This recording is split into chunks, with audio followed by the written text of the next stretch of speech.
जमशेदपुर में अक्षेस ने अब कमांड क्षेत्र में शादी विवाह और अन्य समारोह में रात 10 बजे के बाद डीजे बजाने वालों के खिलाफ सख्ती करने का फैसला लिया है। इसे लेकर शनिवार को जेएनसी कार्यालय में सिटी मैनेजरों की बैठक हुई, जिसमें ये तय हुआ कि शहर के सभी डीजे संचालक रात 10 बजे से सुबह 6 बजे तक डीजे या ध्वनि विस्तारक यंत्र यानी लाउड स्पीकर का प्रयोग नहीं करेंगे और आदेश का उल्लंघन करने पर डीजे जब्त कर लिया जाएगा। साथ ही 5,000 से 20,000 रुपए तक जुर्माना भी वसूला जाएगा। इस मामले में नियम का उल्लंघन करने पर कानूनी कार्रवाई की जाएगी। सिटी मैनेजर संदीप कुमार ने बताया कि शादी विवाह और दूसरे कार्यक्रम करने वालों को भी जेएनएसी कार्यालय में स्वघोषणा पत्र देना होगा कि वो रात 10 बजे से लेकर सुबह 6 बजे तक डीजे नहीं बजाएंगे। रात 10 बजे के पहले लाउडस्पीकर की तीव्रता तय मानक से ज्यादा नहीं होगी। अगले सप्ताह से इसे लेकर जेएनएसी की रात्रि गश्ती टीम शहर में आयोजनों की जांच करेगी। और रुक कर लेते हैं सीधे जमशेदपुर का। हमारे साथ जुड़ रही है इस वक्त सहयोगी अन्नी अमृता। अन्नी, देखिए, ये नियम पहले से है कि रात 10 बजे के बाद और से लेकर सुबह 6 बजे तक आप लाउड स्पीकर या फिर डीजे का इस्तेमाल नहीं कर सकते, लेकिन अब जमशेदपुर में ये एक पहल कही जा सकती है कि अक्षेस की टीम अब ये कमांड करेगी, अलग अलग जो आयोजन है वहां पर जाकर जांच करेगी कि क्या जो कानून है, जो नियम है, उसका पालन हो रहा है या नहीं हो रहा है। आरती, देखिए, सबसे पहले मैं एक चीज बता दूं कि डीसी ने डीजे संचालकों के साथ बैठक की थी। जी। ये बैठक कल हुई थी और उस बैठक में निर्देश दिया है डीसी ने कि 10 बजे से 6 बजे के बीच ध्वनि विस्तारक यंत्र, जिसको हम लाउड स्पीकर कहते हैं, ये नहीं बजाना है। और उसके बाद भी जो मतलब उसके बाद की अवधि है, यानी कि फिर सुबह 6 बजे से फिर रात 12 बजे तक भी जो तय डेसिबल है, जो तय सीमा है ध्वनि की, उसके बाहर जाकर नहीं बजाना है। यानी ये गलतफहमी नहीं रखे लोग कि 10 से 6 हम नहीं बजाएंगे और उसका खूब बजाएंगे जोर जोर से, ये नहीं चलेगा। ये 2005 में सुप्रीम कोर्ट ने ऑर्डर दे रखा है। आरती, हम सब जानते हैं कि 2005 में ध्वनि प्रदूषण को देखते हुए सुप्रीम कोर्ट ने एक बड़ा आदेश पारित किया था जिसको सभी राज्यों में लागू करना था, लेकिन हम ये जानते हैं कि व्यवहारिक धरातल पर लागू नहीं हो पाता है। लोगों में भी जागरूकता का अभाव है और प्रशासन भी उदासीन बना रहता है क्योंकि वो अन्य कामों में जुटा रहता है। सुप्रीम कोर्ट ने साफ साफ ये ताकीद कर दी थी कि रात 10 से 6 बजे के बीच तो बिल्कुल भी नहीं बजना है और सुबह 6 से रात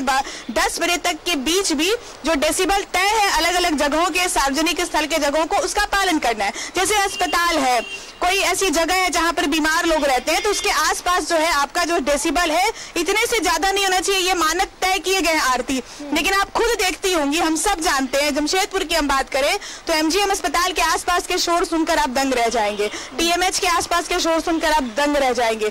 कोर्ट, जो कि कोर्ट के बगल में हम लोगों ने देखा है कि लोग लाउड स्पीकर लगा के डांस करते रहते हैं पूजा समारोह में या शादी में।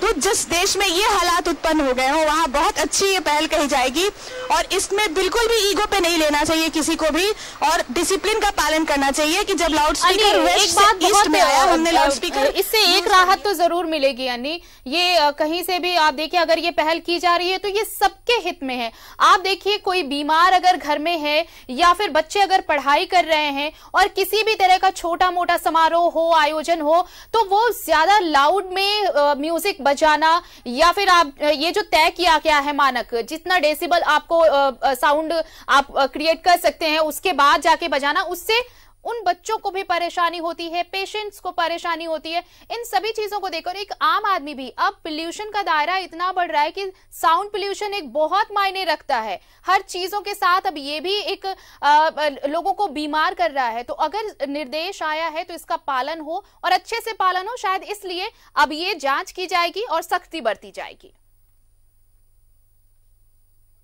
बिल्कुल आरती, देखिए, व्यवहारिक धरातल पर क्या कुछ होता है हम देखेंगे आने वाले दिनों में। कई बार ऐसी कोशिशें होती है, लोगों का सहयोग नहीं मिलता है, लोग नाराज होने लगते हैं, लोग आवाज उठाने लगते हैं। 10 बजे के बाद कई घरों में तो शादी शुरू होती है, कई बाराती निकलती है 10 बजे, यानी कि समय का हम ख्याल नहीं रखते और हम ये बिल्कुल ख्याल नहीं रखते कि हमारे अगल बगल के लोगों को क्या परेशानी हो सकती है। आप देखेंगे जमशेदपुर में हम लोगों ने पहले भी 17-18 वर्षों की पत्रकारिता में कई बार हम लोगों ने इस तरह की खबरें बनाई है। अगर आप रात में घूमे यहाँ पर, पूरे वातावरण में आपको अशांति दिखेगी। चारों तरफ, आदित्यपुर की बात कर लें, जमशेदपुर की बात कर लें, चारों तरफ कोई नहीं ध्यान देता। अगर आप शिकायत करेंगे पुलिस को तो पुलिस आपको ही खोजते हुए पहुंच जाएगी और पूरे इलाके में ये पता चल जाएगा कि किसने पुलिस को बताया कि इतने जोर जोर से बजाया जा रहा था। तो लोग भी डर के मारे सूचित नहीं करते हैं। यानी जो लोग समझते हैं इस बात को कि ध्वनि प्रदूषण हो रहा है या दिक्कत आ रही है, वो सूचना नहीं देने में भलाई समझते, क्योंकि उनको पता है कि पुलिस आकर अपना वो उचित कार्य या कार्रवाई नहीं करेगी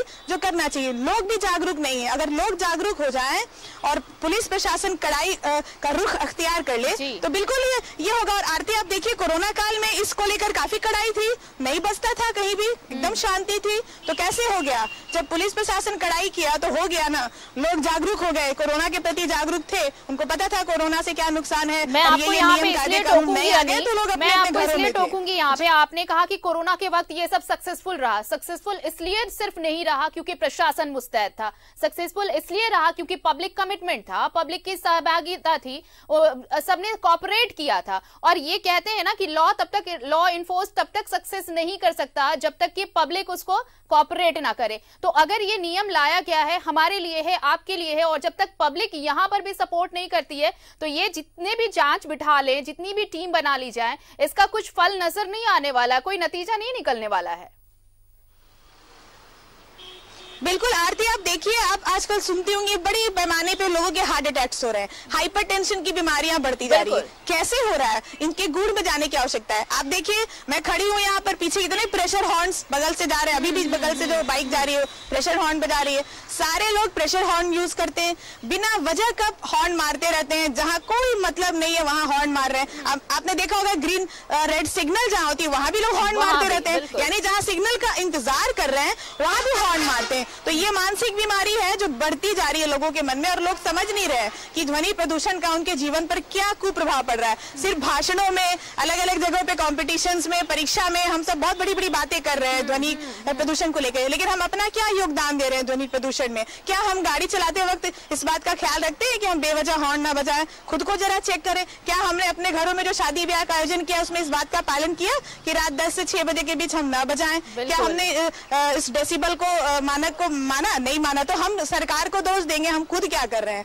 और दूसरी बात है कि जब देश में लोग नहीं मानते हैं तो कड़ाई करनी पड़ती है। तो दोनों मिल करके एक अच्छा उदाहरण पेश कर सकते हैं। मैं याद दिलाना चाहूंगी, साफ तौर पर ये कहें कि अगर ये सरकार ने ये आदेश दिया है, अगर प्रशासन सतर्कता बरत रही है तो दिक्कत उन्हें होनी चाहिए जो कानून नहीं मानते, जो लॉज को नहीं मानते। लेकिन अगर शुरुआत खुद से करें तो ये तमाम चीजें जिसको लेकर प्रशासन को बार बार आगे आना पड़ता है, वो चीजें खुद से निपटाई जा सकती हैं। बहुत बहुत शुक्रिया हमारे साथ जुड़ने के लिए और तमाम बातचीत के लिए। तो अगली बार अगर डीजे बजाएं और लाउडस्पीकर लगाएं तो समय का ख्याल जरूर रखें।